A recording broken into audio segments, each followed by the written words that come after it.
Selamat sore para pemirsa, saya Tonton Mensir. Kini adalah begitu warta berita PTS tanggal 22 September. Pagi dini hari pukul 4, sebuah bangunan di Heping West Road, Distrik Wanhua, dilaporkan terjadi kebakaran yang bermula dari lantai 2. Seorang pria saat ditemukan telah meninggal. Namun karena lantai 1 gedung tersebut adalah pusat perawatan jangka panjang, banyak orang tua yang sulit bergerak tinggal di dalamnya. Untungnya saat kebakaran terjadi, banyak yang berhasil dievakuasi. Total sebanyak 150 orang. Petugas terlihat sibuk mengevakuasi orang tua keluar gedung. Jalanan juga dipenuhi oleh manusia. Mobil pemadam kebakaran bergegas menuju lokasi kebakaran. Petugas damkar berupaya melakukan pemadaman. Bagian dalam bangunan terlihat gosong hangus terbakar dan lantai yang dipenuhi dengan lumpur. Tanggal 22 dini hari pukul 4, sebuah gedung di distrik Wanhua mendadak dilaporkan terbakar. Karena gedung ini adalah pusat perawatan jangka panjang, banyak lansia yang sulit bergerak tinggal di dalamnya. Total orang yang dievakuasi mencatat 150 orang.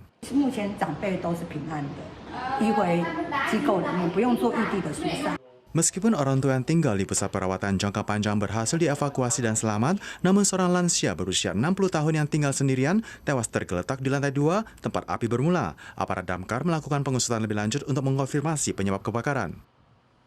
Guna menghilangkan kontroversi telur impor yang terjadi dalam beberapa hari terakhir, Kementerian Pertanian menyampaikan ke depannya persediaan telur bercangkang impor tidak akan ditaruh di rak dan dialokasikan ke bagian pengolahan. Jika kelak masih membutuhkan telur bercangkang impor, maka dari lokasi pensucian dan seleksi di luar negeri langsung dimasukkan ke dalam kotak dan tidak akan dicuci seleksi di Taiwan.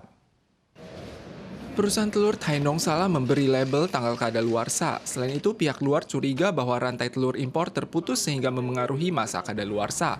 Tanggal 21, COE menyampaikan jika kedepannya masih ada telur yang cangkangnya hilang, maka tidak akan lagi dicuci dan disortir melalui Taiwan. COE akan langsung mengimpor telur dalam kemasan kotak dari luar negeri. Seluruh prosedur dilakukan lewat jalur logistik rantai dingin. Pengiriman horizontal akan dimulai terlebih dahulu saat krisis telur mencapai 5%. Telur olahan dalam negeri akan diserahkan kepada konsumen untuk digunakan dan impor akan dimulai saat krisis telur mencapai 10%. Stok telur bercangkang impor tidak akan disimpan di rak lagi. Ada pelaku usaha di Taichung yang mengikuti instruksi Asosiasi Industri Ternak Nasional dan mengubah telur impor menjadi cairan beku yang disterilkan, tapi diberi label sebagai produksi dalam negeri, maka mereka akan diinvestigasi. 造成社会疑虑，中央需求会对此呢向社会大众致歉。 COE menilai kebijakan terkait proyek impor telur perdana dalam jumlah besar cukup efektif, namun penerapannya lalai dan perlu diperbaiki. Meski berulang kali diklarifikasi bahwa telur impor belum melewati tanggal kadaluarsa tidak menimbulkan masalah keamanan pangan, keraguan dan kepanikan warga masih menyebabkan citra negatif telur impor sulit dihapus untuk sementara waktu. Penuaian lele air mengharuskan pekerja berenam di air untuk jangka waktu yang panjang, sehingga telah turut menyulitkan proses perekrutan. Meskipun 3 tahun lalu pemerintah telah membuka pintu untuk sektor ini bagi para pekerja migran, namun dari 9 pekerja migran asal Thailand di tahap perdana, tidak sampai setengah tahun hanya tersisa sepertiganya, dan kini hanya tinggal 1 orang. Panen lili air masih berlangsung pada siang hari. Para PMA bertopi bambu mencabut lili air sambil membungkuk di dalam kolam. Ini adalah pemandangan unik yang bisa disaksikan di Mae Nong sepanjang tahun. Kang Cha yang berasal dari Thailand telah bekerja di sini selama 3 tahun. Ia merupakan PMA gelombang pertama yang diperkenalkan secara resmi di sektor industri lili air di Mae Nong.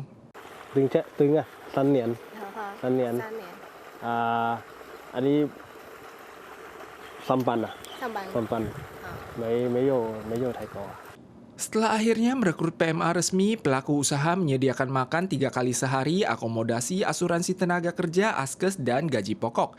Kalau ditambah upah lembur, tingkat gajinya tak kalah dengan pekerja Taiwan. 1年差不多5万多块、6万块，对，但是他们实际领到的会少大概5、6千块吧，因为要很多政府要抽的，服务费、就业费那些。 Kendati demikian, dari 9 PMA Thailand yang datang saat itu, hanya Kang Cha yang masih berada di sana. 來嘅客人台灣嘅客人，人都啲水方，可能因為安尼，他們可能不習慣啦，因為泰國也是很熱啊。 Selain harus beradaptasi dengan lingkungan kerja karena harus berendam dalam jangka panjang, PMA Thailand gelombang pertama ini juga lama tidak memiliki teman untuk diajak bicara karena kendala bahasa, sehingga satu persatu beranjak karena kesepian. Setelah mengalami pengalaman pahit terkait beranjaknya PMA Thailand, Asosiasi Petani Mae Nong menggunakan bantuan kalangan imigran baru Vietnam untuk mencari kerabat yang bersedia datang ke Taiwan untuk direkrut secara sah. yang akhirnya membuahkan nilai 450 juta dolar Taiwan pada sektor industri lili air dan meringankan kendala krisis pekerja. Tingkat kualitas udara di Ibu Kota Jakarta, Indonesia terus memburuk. Otoritas setempat selain telah menjatuhkan sanksi terhadap perusahaan yang memproduksi polusi udara, juga memberlakukan sistem bekerja di rumah terhadap para pegawai negeri, pos pemeriksaan emisi, knalpot kendaraan. Namun masalah polusi udara tidak ada tanda perbaikan yang telah turut memicu emosi masyarakat setempat. Pria berusia 35 tahun yang berprofesi sebagai dosen di sebuah universitas ini menderita penyakit pernafasan akibat polusi udara dan tetap menggunakan masker saat bekerja di rumah. Putra wanita lainnya yang berusia 6 tahun menderita batuk berkepanjangan akibat polusi udara yang memengaruhi kehidupan sehari-harinya. Guy, he's an active boy, so to see him like unable to do things and just sleep around and coughing all day is the first reaction was like sad, of course, but then that sadness became anger, knowing that it's something that is not my fault. Kasus infeksi saluran pernafasan dan pneumonia meningkat 20 hingga 30% sejak Maret hingga Juli tahun ini dibandingkan periode yang sama tahun lalu. Data dari Pusat Penelitian Energi dan Udara Bersih Finlandia menunjukkan bahwa emisi limbah dari pembangkit listrik tenaga batu bara di Indonesia menyebabkan 10.500 fatalitas dan biaya perawatan kesehatan sebesar 7,4 miliar dolar Amerika pada 2022.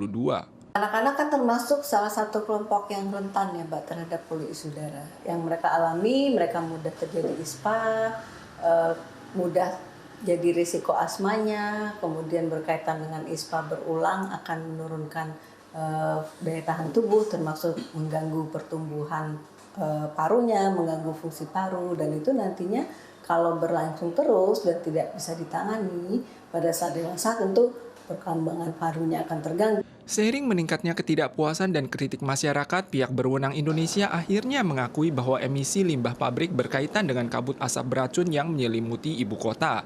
Dalam beberapa minggu terakhir, mereka telah mendenda 13 perusahaan dan memulai kebijakan terhadap pegawai negeri untuk bekerja dari rumah dan bahkan menguji emisi knalpot kendaraan, namun tetap tak mampu memperbaiki kualitas udara.